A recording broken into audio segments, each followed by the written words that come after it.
Hello, চলুন দেখা যাক এরকম একটা ফেলে দেওয়া লাইট থেকে কিভাবে এত সুন্দর একটা ব্যাঙের ছাতা তৈরি করা যায়। এই ব্যাঙের ছাতাটা কিন্তু ঘরে যে কোনো কোনায় রাখবেন, অনেক সুন্দর লাগবে। তো যাই হোক, তার জন্য প্রথমেই লাগবে আমার নষ্ট একটা লাইট, যেটা কিনা সবার ঘরেই থাকে। তো যাই হোক, এটার উপরে এখন আমি যে অ্যাপ্লাই করছি, আপনাদের কাছে না থাকলে হোয়াইট অ্যাক্রিলিক কালার ব্যবহার করতে পারেন। শুকিয়ে গেলে তার উপর আমি লাল কালার ব্যবহার করে নিচ্ছি। এটা এখন শুকাতে দিব। তারপর লাইটের যে নিচের অংশ আছে, আমি সেটা উল্টা করে তার উপরে ঘাস এঁকে নিচ্ছি। তার জন্য আমি চিকন একটা ব্রাশ নিয়েছি। আপনাদের কাছে যদি চিকন কোনো ব্রাশ না থাকে, সেক্ষেত্রে আপনারা কটন বারও ব্যবহার করতে পারেন। কটন বারে একটু মোটা মোটা হবে, তবে চেষ্টা করবেন চিকন করে দেওয়ার জন্য।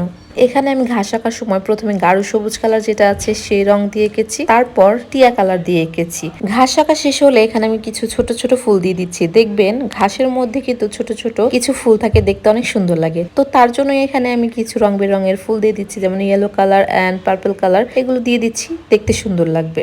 এরপর এই কাজটা হয়ে গেলে আগে যে আমি রেড কালার করে রেখেছিলাম সেটা শুকিয়ে গেছে। দেন ওইটার উপরে আমি সাদা কালার দিয়ে এরকম গোল গোল করে নিচ্ছি। সাদা কালারও আমার ব্যবহার করা শেষ।